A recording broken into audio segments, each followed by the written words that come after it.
Hey everybody, in this week of Guys Talking Sports, we're going to get into the NBA playoffs. This is coming down to the wire. Who's in, who's out, who are our picks for the East and the West. And we also touch on a little bit of baseball. How come the Yankees are having such a slow start on this week of Guys Talking Sports?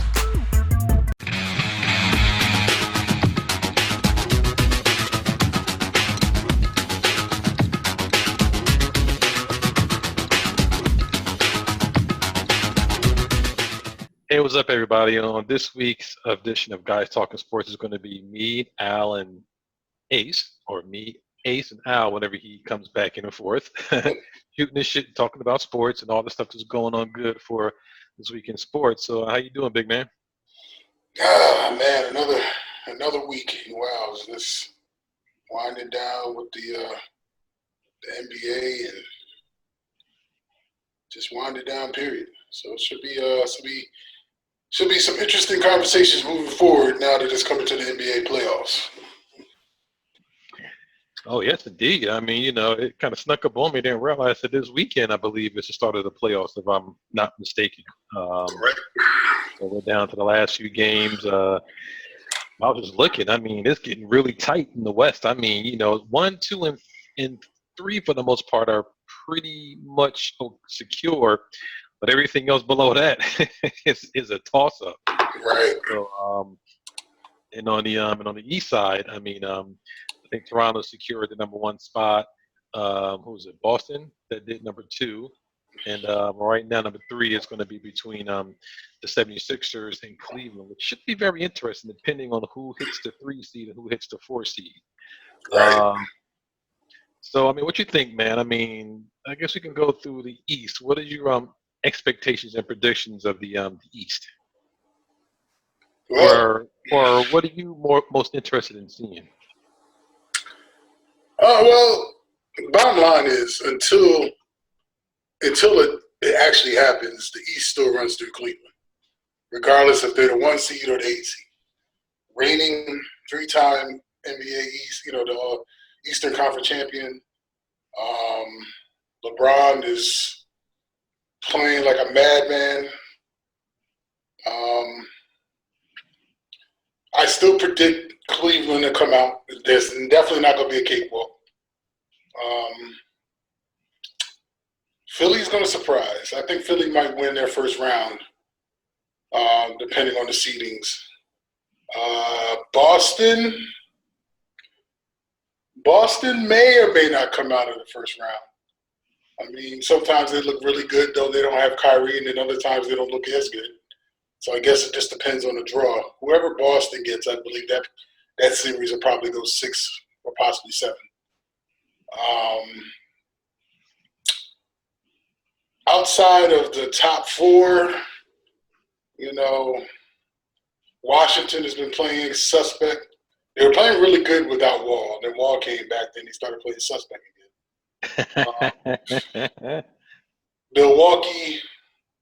Milwaukee's starting to get their stuff together. Miami, who's pulling up the bottom? I was trying to look for playoff standings, and I couldn't. Let me see. Let me go here. Right now, the number 8 seed is the Wizards, and I think that's I think number 6 through 8 in the East is a little bit of like a toss-up between the Bucks, the Heat, and the Wizards. Because I think it's like really the Bucks got 44 wins, the Heat got 43, and the Wizards got 42. Right. Well, I will say this: if Cleveland stays at 4 and they got to play the Pacers, that 4 or 5 series, that's going to be an interesting series. I think that probably goes 6 games. Cleveland coming out of there. I don't see Toronto having any issues with Washington. Though Washington probably would be the scary 8 seed because of the talent. They have the talent, but they just aren't playing up to their expectations unless you sit Wall, and then all of a sudden Washington plays like they could probably beat anybody. So I guess the X factor to me in the East, if I had to put an X factor, could be Washington if they come out there and play. Because Toronto, even though they played well in the regular season, Toronto still hasn't proven to me to be ready for the playoffs. So,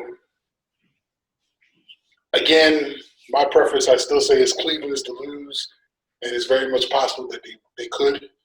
I mean, they won 50 games, but this was a very hard-fought 50 games that they won this year. So, whoever comes out of the East is probably going to just get destroyed by the West. But, but I guess that's the way I would look at it. I still think that Cleveland's coming out. Then I would say Washington is my dark horse. Yeah, the way I'm looking at things right now, I think it's going to be the East.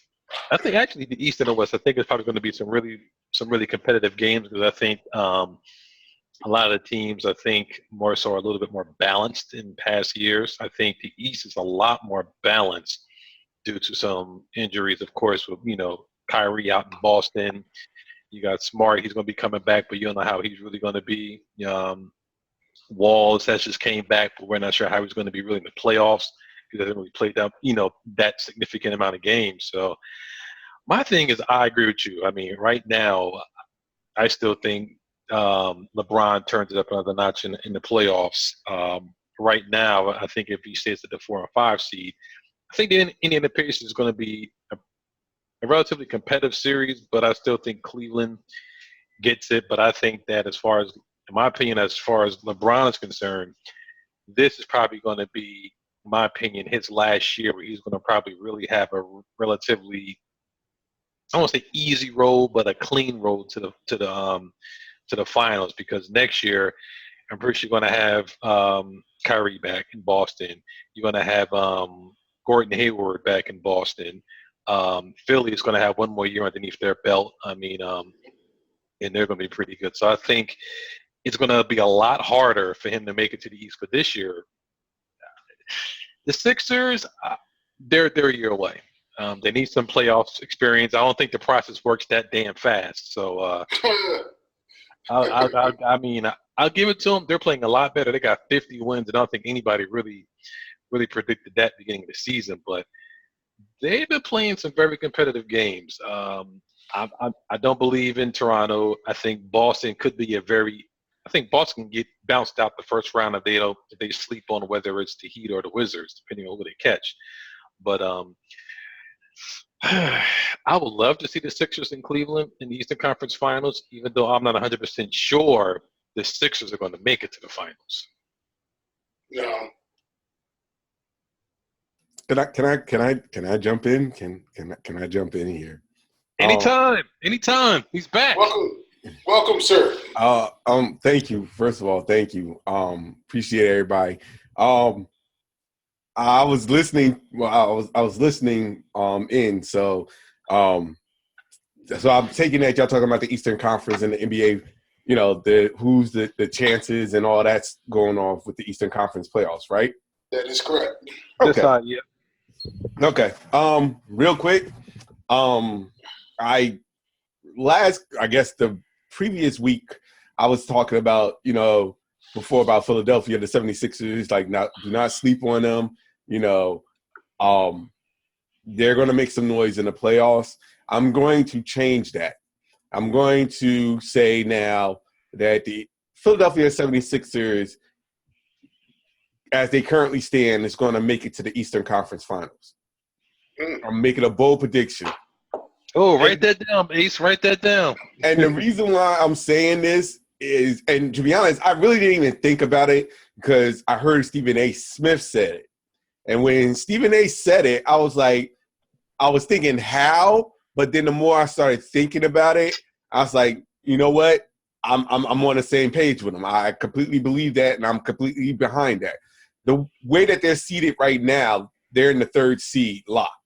So, to be honest, they wouldn't play Cleveland until the finals, the Eastern Conference Finals. That is correct. That would be, you would have Toronto at 1, Boston at 2, Philly at 3, Cleveland at 4. So Boston, without Kyrie Irving, I just don't see them going to the conference finals with the current roster that they have. Even though Marcus Smart is coming back, I still believe that the Sixers can possibly beat the Boston Celtics to make it to the Eastern Conference Finals. No, with that being said, I do agree with what y'all said about Cleveland. They're definitely making a lot of noise, but I just don't have – I have them in Toronto pretty much in a toss-up for the other spot for the Eastern Conference Finals. I don't have faith in Toronto. And to be honest, that's one of the reasons why I don't have them as the clear-cut favorite in, because I said this before about Toronto. They play well in the regular season, but they completely just drop in the playoffs. And I said this before, if they drop this time in the playoffs, I don't want to hear nothing about Toronto in the regular season ever again. How good they're playing, I don't want to hear nothing, because they have the best bench right now in the Eastern Conference. To be honest, they have the best bench, quite frankly, arguably in the NBA. So I just don't have the faith in Toronto just yet, even though they're the number one seed in a lot. Well, And let me also, ask you this. go ahead. Let me ask you this. I'm just looking at the playoff picture here. So let's just say if everything stays the same, Philly plays Milwaukee in the first round, and they beat Milwaukee. But then I'm thinking Philly would have to play Miami next. The winner of the Boston-Miami, I think. Seriously? Okay. And I have a strange feeling that Miami is going to beat Boston. No, they would be. Hold up. No, Toronto would play the Wizards, and Boston would play the Heat. I thought it was the Heat. Yeah, Boston plays the Heat. And then wouldn't the two sevens? The Philly would play the Bucks, and they would be in the bracket with Toronto. Correct. Cleveland would be in a bracket with the number 2 seed. Yeah. I see. Okay. Never mind then. No, whoa. No, because then it totally they went. Whoa, Cleveland is the 4th seed, right? Yeah. Yes. No, you're right. If there was a win, they would play. They would play number 1. They would play Toronto, yeah, because Toronto would get the lower seed, and then you're right. My bad. So the winner of Cleveland right now, where it currently stands, the winner of Cleveland. Let's do this. The winner of Toronto and the Washington series would play against the winner of Boston and the Miami Heat. Okay. That can't be, because you said Toronto and the Wizards? Yes. They can't be, because I'm sorry. You're right. You're absolutely right. Toronto and Wizards would play the winner of Cleveland, Indiana. Sorry. Correct. Yeah. That's what it is. And the winner of the Boston Miami series would play the winner of Philly and the Bucks, Milwaukee Bucks. That's how. If that pans out, Philly could play Cleveland in the finals. Yes, or Toronto in the finals. Yeah. Or Toronto. I don't have, like I said before, I know you guys pick Cleveland. I just don't, in all honestly, as much as everybody's saying Cleveland will be in the Eastern Conference Finals, I'm not 100% sold.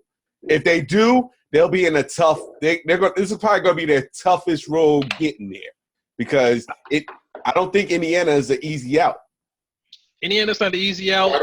I just haven't. To me, off of the regular season in the last couple of games, I just haven't seen enough from Toronto to be for certain in a 7-game series that they could, knock out the King. Now, if this was the old way where it was, not old way, it'll still be a 7-game series. But if it was like a 1 or 2 game thing, I can definitely see Toronto stealing and surprising them. But in a 7-game series, I just having a hard time seeing it. But I'm going to be honest with you. To be honest, I just don't trust Cleveland's team yet. And I'm not saying it because of just, because, of course, it's LeBron's team. I'm just saying I don't trust the nucleus surrounding that yet. Because, let's be honest, outside of Kevin Love, who is going to be your next reliable go-to person?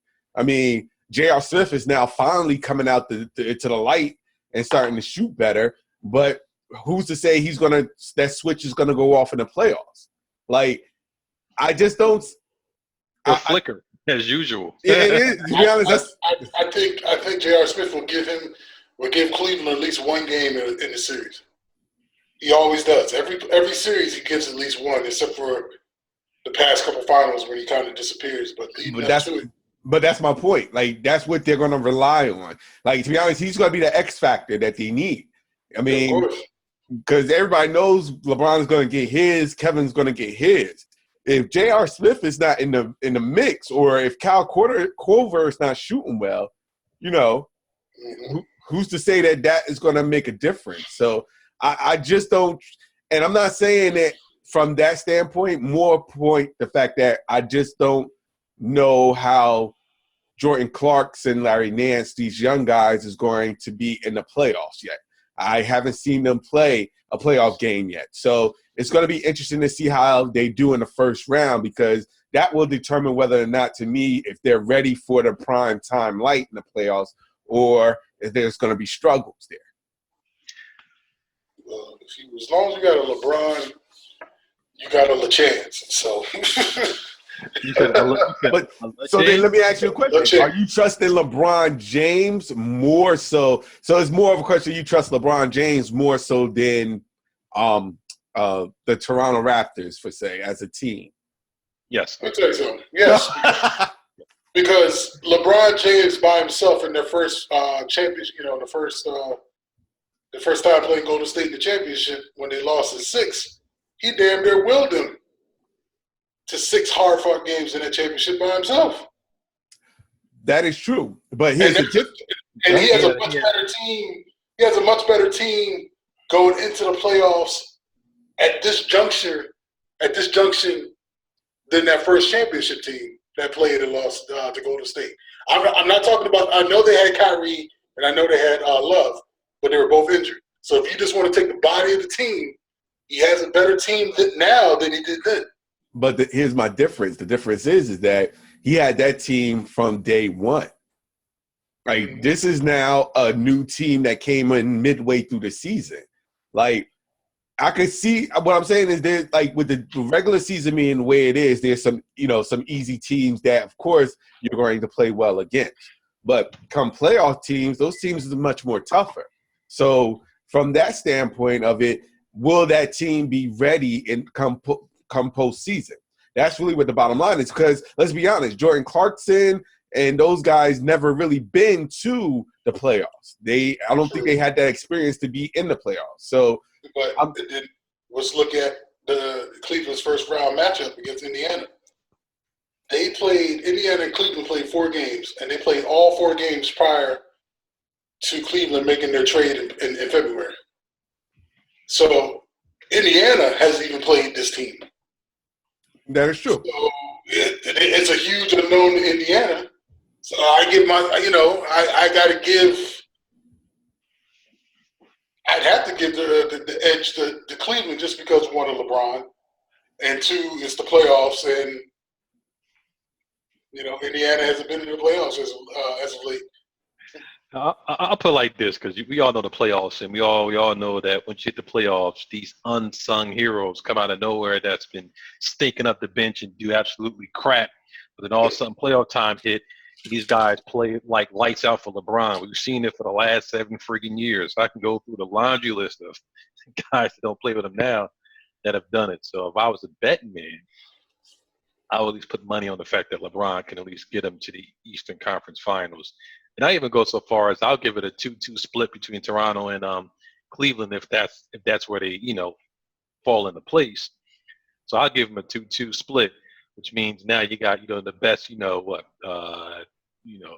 best out of what 4, 5, 3 games left. At that point, I think it could be a toss-up if it's 2-2, but I'm gonna give Toronto at least 2 games against Cleveland. I don't know. I'm gonna be honest with you. I could see, if it's Toronto and Cleveland, I could see a 7-game series. I could literally see a 7-game series. To be honest with you, I just don't. It's too balanced right now for me to say this, but the way I'm looking at Philly right now, I would be very scared of that team. All jokes aside, even if Cleveland plays Philly, I think Ben Simmons and LeBron cancel each other out. So that leaves you with that.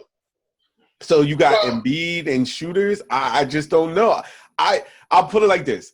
I just don't see it being a cakewalk for Cleveland if they make it to the final. oh no, definitely not a cakewalk.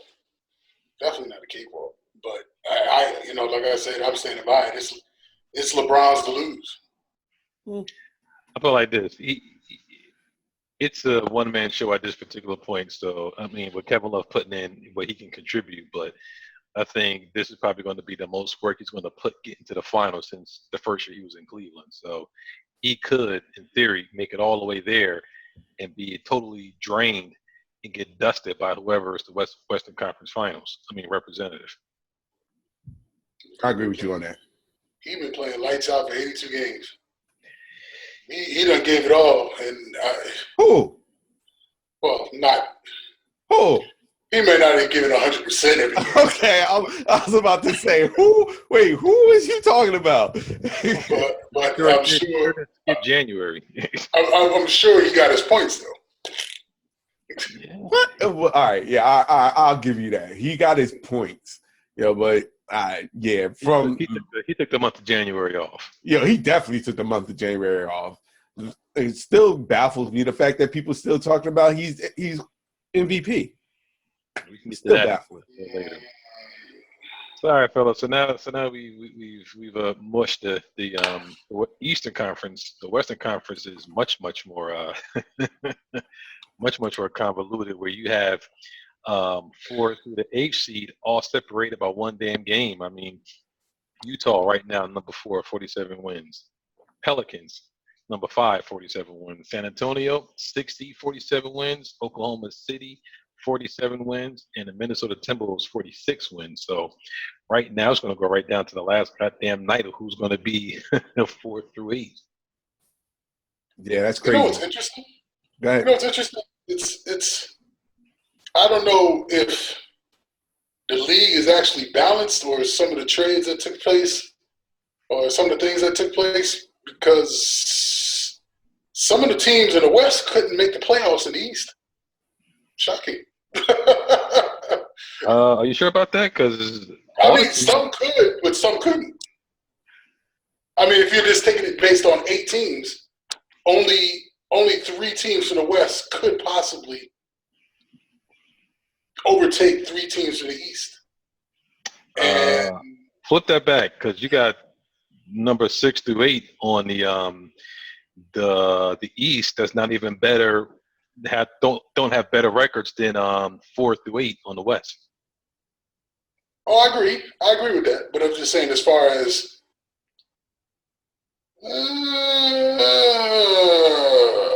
yeah.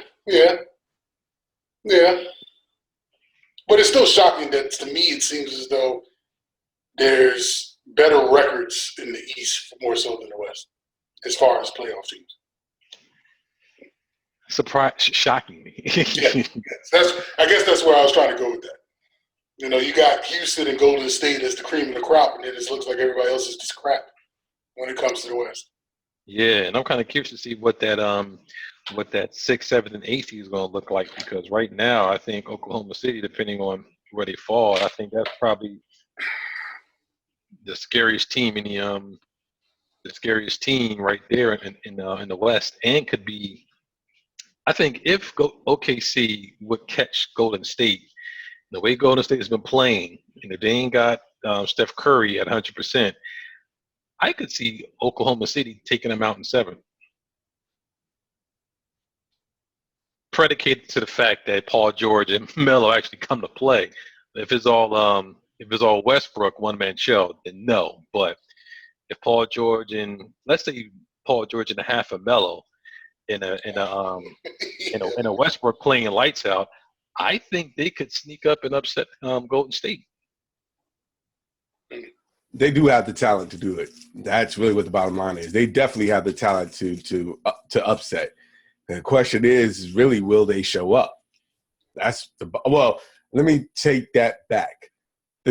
As a team, the question is, will they show up? Because there's going to be certain people that's already going to be already primed for it, but will the rest of the team show up? That's really what the bottom line with OKC. And it's crazy the fact that right now Denver and Minnesota has a play-in game. To whoever wins that matchup tomorrow is going to make it has that last spot claim. So it's this. The West is going to have – I think they're going to have plenty – it's going to be a long series no matter what. First round, second round, Western Conference Finals. I think it's going to be a long series. There's going to be series that probably go 6 or 7 games.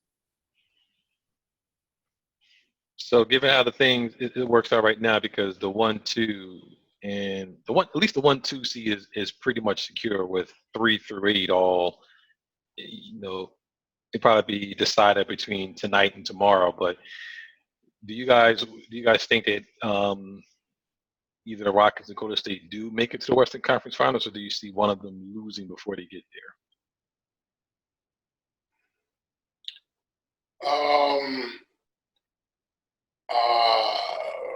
Personally, and this may sound crazy, but this is a D'Antoni-led squad. And to my knowledge, and please correct me if I'm wrong, and you could take this back to Phoenix, LA, wherever, has a D'Antoni squad who's been really good in the regular season ever made it to a Western Conference Final?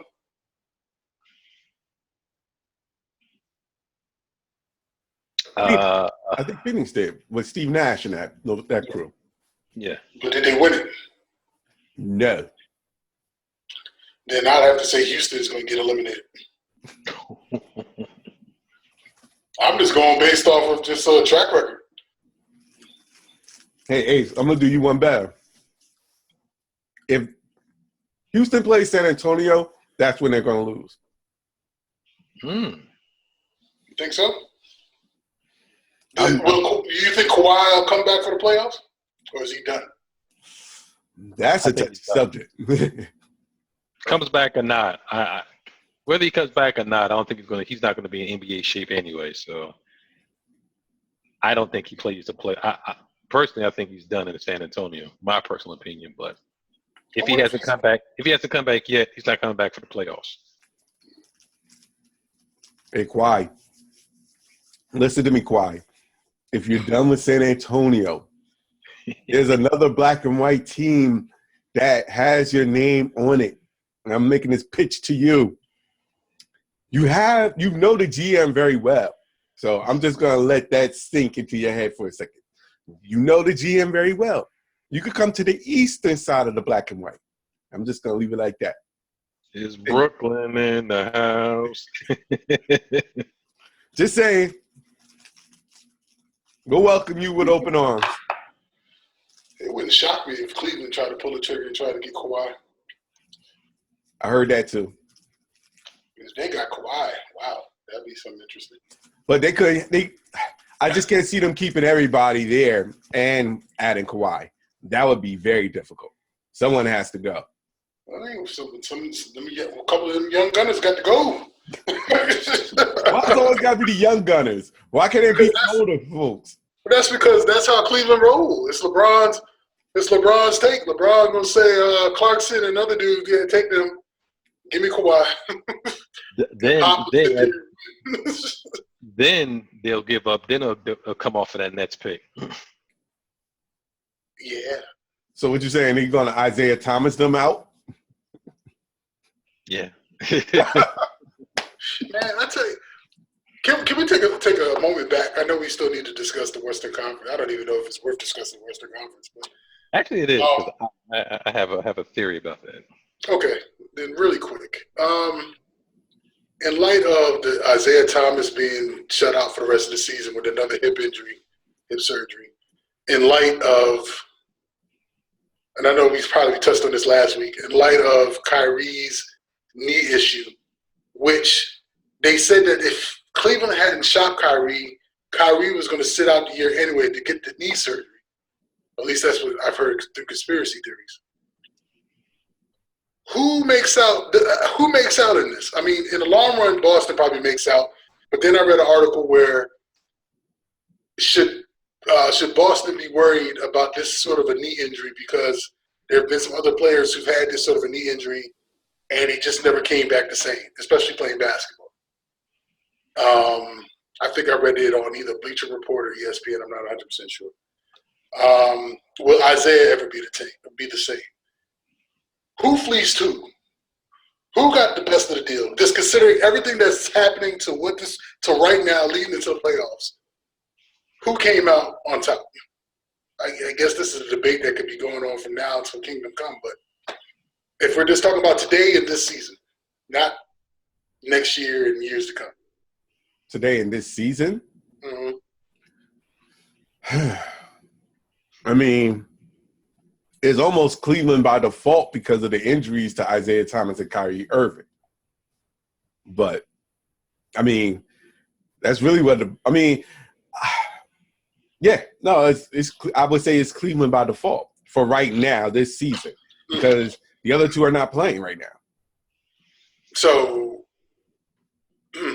I don't know. It's just Earl, what do you think? I think it's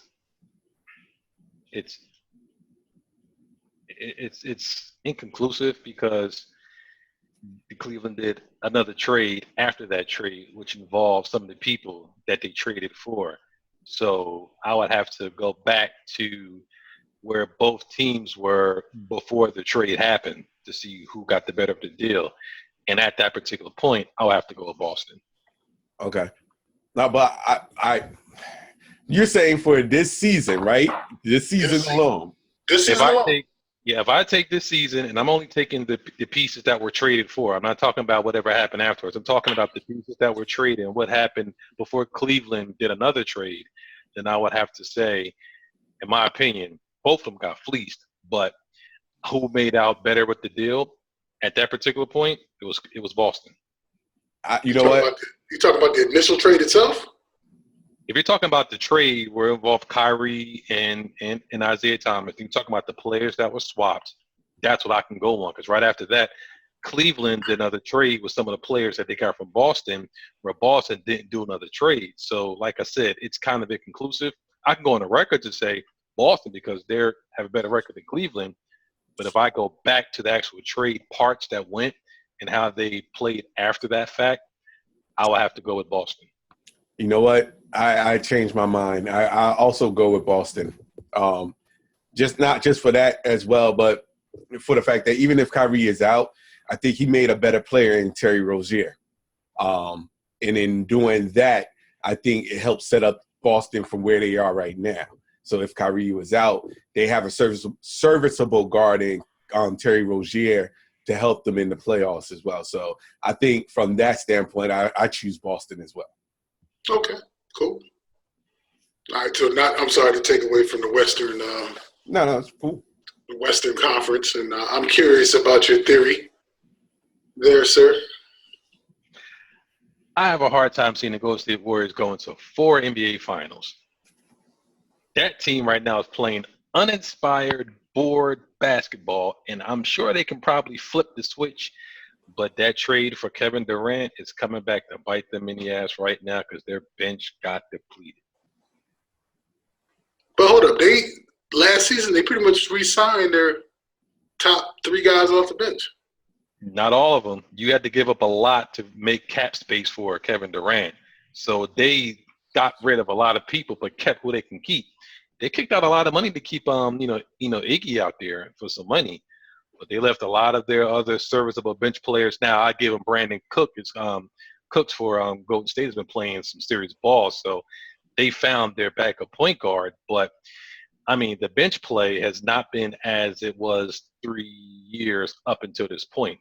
You had to give to get Kevin Durant or re-sign Kevin Durant. Put it like that. Livingston's still there, right?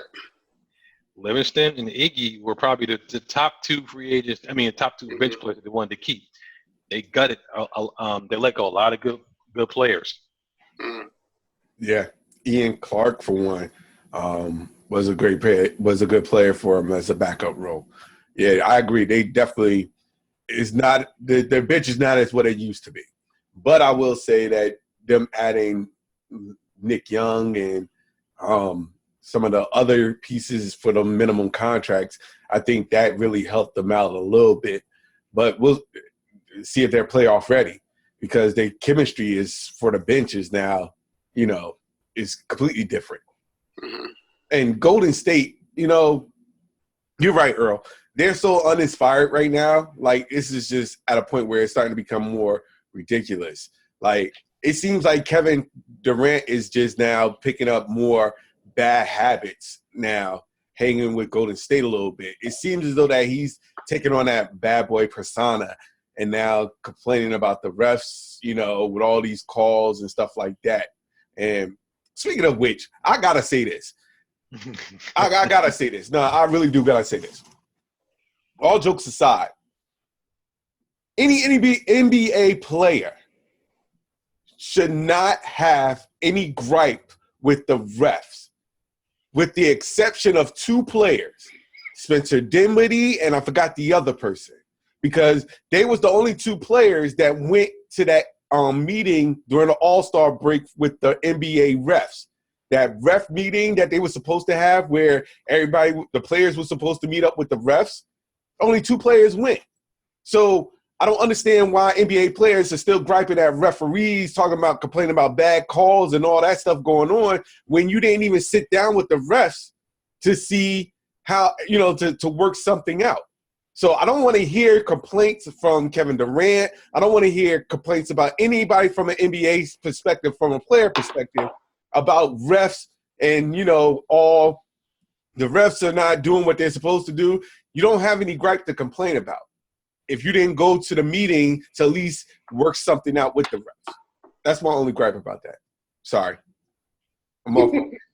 It's crazy. Like, you're going to sit and complain about refs, but you didn't go to work something out to figure out a way so that the refs and you could work some type of agreement. Like, it was open invitation. I just don't understand why you didn't go, but you complain and boast about it the most. It's ludicrous. But I digress. Golden State. Tell them why you're mad, son. Tell them why you're mad.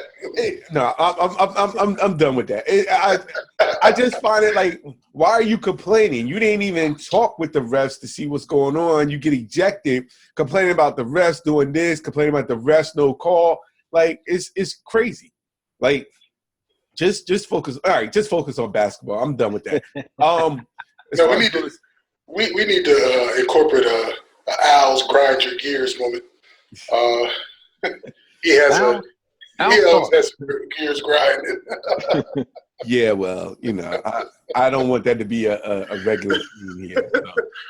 So. Well, I would say with the Western Conference Finals, I think that actually the Golden State Warriors probably do need to play OKC. Because I think OKC is probably the only team out there outside of the Houston Rockets that I think that'll probably get their blood boiling and probably get them up for the challenge. Yeah, to me personally, I would love to see a Golden State OKC matchup. That would be a rivalry for real.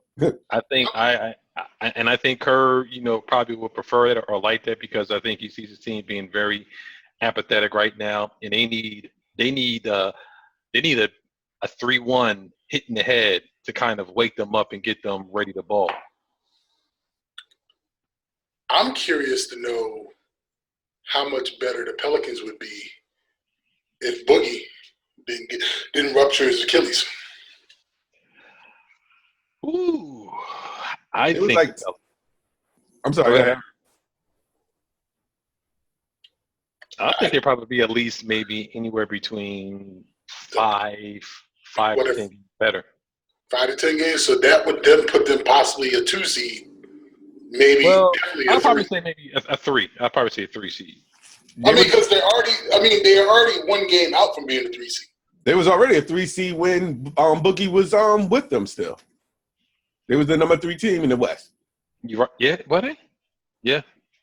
I think they'll probably be a solid 3 seed right about now. Well, the way Golden State's been playing, they possibly could be a 2. It's just that nobody else, Portland is probably a player away from being a much better team than what they are. Oklahoma City definitely underachieved this season. San Antonio did well considering they had no Kawhi. Things could be a hell of a lot different if Boogie was healthy. And the West, then you're talking about Golden State possibly being a 3. 3 versus 6. You can't even. I can't even fathom what the playoff seeding would look like, considering if the Clippers didn't trade away. Oh boy. Who? Chris Paul? No. Blake Griffin. Yeah. Because think about it. They're only out by 4 games. Nah, I don't think that would have affected. I don't think that would have affected the difference. I still would. They wouldn't have made it if they had Blake Griffin. I'm sorry. That's my opinion, but So you don't think Blake Griffin was enough to give Clippers at least 4 more wins? Blake Griffin wasn't enough to get Detroit them wins they needed to be in the playoffs. Yeah, but Detroit. So you're trying to say Detroit? Let me look at their record. I think maybe Blake gets them at best an HC. I think so too. And that's a talk, and that's possible. But I think at best maybe an HC. But I still think they could have been right on the verge of the outside looking in. I can see them giving them a couple of games, but I agree with you. They'd have still been on the outside looking in. It's just been a crazy, crazy season. A lot of unexpected type of situations. Nobody expected Cleveland to play that bad. Nobody expected Golden State to have the injuries that they had. But Cleveland's Cleveland's big 3 all got hurt at one point or the other. Yeah, but here's my thing, and here's my quick rant about it. Like you said, the East is, I guess, LeBron's to lose. You want to call it that, but if he loses, he probably won't lose the first round. But let's say he gets to the West. Let's say he gets to the NBA Finals and meets either the Rockets or Golden State. I'll give him Golden State. And if you lose to Golden State again, people need to quiet the better than MJ, quiet as better than Kobe, quiet as being the most dominant figure, because all you're doing right now is doing data analytics about statistics to prop up people's argument to say that LeBron James is as good or better than Michael Jordan. And right now, that's all they have is analytics and numbers and stats, because he can stuff the stat sheet like nobody else can. But when it comes down to the big game, when the big chips is on the line, I don't know. MVP, if he was the MVP, he would have ran with whatever team he had and didn't need to trade an additional trade, to get Isaiah Thomas and other people out there. If he was the true NBA MVP like he was, like Russell Westbrook was last year, and he triple-doubled his way from start to finish with the same cast of characters that he had, which was not even as good as the cast that LeBron had on his team, and he got MVP, knock all that MVP talk off with LeBron James. He's having a good month where he's been playing lights out. But if he still loses in the finals, to me, it still invalidates that argument that he's just as good or better than Mike. Yeah, he at the end of the day, he'll probably have the stats to overtake him because he's played longer than Michael did in the NBA. However, if you're going by who you want mano a mano on that game, who has that intensity and that killer will to play, is Mike is Mike by a mile. So I guess you're leaning in towards what Isaiah Thomas said. What did he say? Oh, he said if he had to choose between Mike and MJ right now to build upon, that he would choose. I'm sorry, when he choose between LeBron and MJ, he said that he would choose LeBron. This is Zeke now. I'm not talking about IT. And then Scottie Pippen came back and was like, "I can't believe you actually came out of came out of his mouth like that." Oh, that comment. Okay, Yeah, that's what I was. Yeah, that was a little old Chicago Bulls, Detroit, little hate right there. However, if I was building a team, if I had to build a team and I had to pick between Mike and LeBron, I would pick Mike. I guess rather people. I guess it's the. I think the debate between Mike and LeBron is not the clean debate. It was, LeBron should be more up against Magic just because of what Magic can do, what LeBron can do. Magic can play 5 positions. LeBron can play 5 positions. Magic was pass, but could still dice and slice you for 30 if he had to. LeBron is the same damn way. LeBron can get 34 and still drop off 14 dimes and still get 11 rebounds if he wants to. So the comparison is all wrong. Mike was just a straight cold-blooded assassin. LeBron, when he needs to be, I guess he'll try to be an assassin, but he's more so a facilitator in what he tries to do. And that's why I believe when it comes down to that dagger, he doesn't have that dagger mentality, because look what happened when they played the Sixers the other night. Didn't he miss the free throws that would have tied the game up? And they ended up losing to the Sixers. That's the reason why the Sixers overtook them for 3rd place. Yeah, I didn't watch the game, but I think that's what I saw. Yeah, no. And the thing about the Sixers is that the one thing that everybody was questioning, and this is why I keep saying this, because the one thing that they was questioning is the fact that they're inexperienced to be where to decide how to close games. And in seeing what they did against Cleveland to close out that game, I think now it's saying that, everybody believes now that the Sixers are for real. You know what? No, because the Sixers up by like 20 or 30 in that game. Yeah, and they almost lost that game. Yeah, no, Cleveland came back to that game. But what I'm saying is that they could have completely imploded. That's what I'm saying. They could have completely imploded, but they escaped when, so it gives them that lesson of maybe they will learn how to close games going forward. I think that's what most people was thinking from that game. Because let's be honest, like when you're dealing with the Cleveland Cavaliers, you got to make sure you're on your game from A to Z. Like you can't, you see how close it was at the end of the game. So it was a true testament to see what they could do and see if they can escape one without, King James coming back and doing what he, does all the time. But I agree with he's not an assassin. He is more of a facilitator, like you said. I agree with you on that. To be honest, I don't understand why there's comparison between him and MJ. He kind of reminds me of he's really like the second, not in the second, but he's the better version of Scottie Pippen in my estimation. Scottie Pippen done all, he did the same thing. He was a facilitator. He could bring the ball up, he could shoot triples. I always thought that was, he was a more athletic Scottie Pippen. That was just my opinion, but, that changed after a while. At least Scottie played defense. Okay. LeBron can play defense too, but I mean, he can't when he wants to. I'm sorry. The occasional chasing down someone's layup to me is not indicative of defense. He played more defense, I would say, when he first came into the league. But over the last, I want to say several years, boy ain't playing no serious defense. He cherry picks crazy. Well, I mean, hell, that's the league itself. How many teams in the league actually play defense? Minus San Antonio.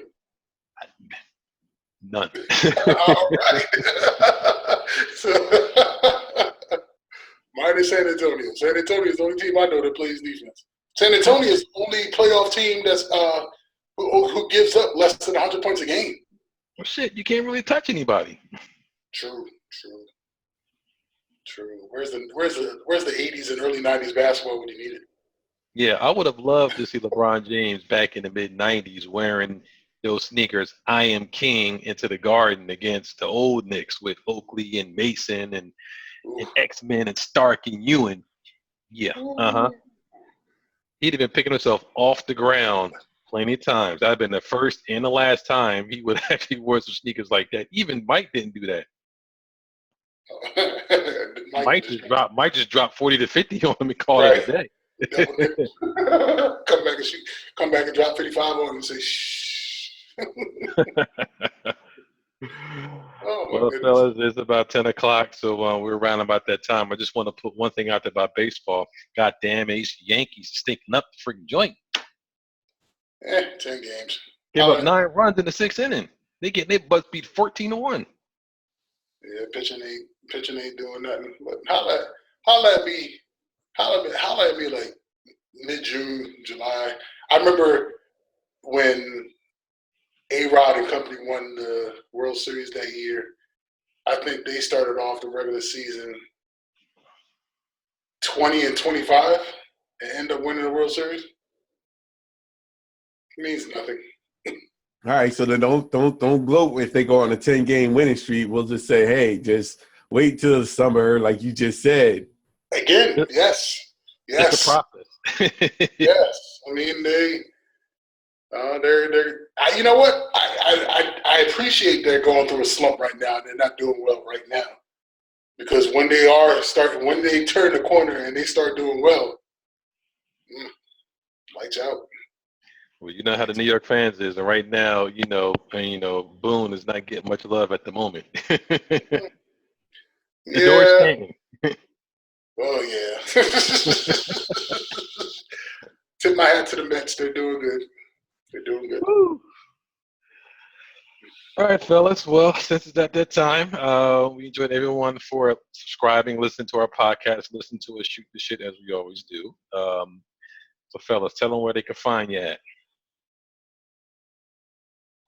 You can find me on Twitter, AdrianCat1963. That's AdrianCat1963 on Twitter. Sorry, you caught me eating.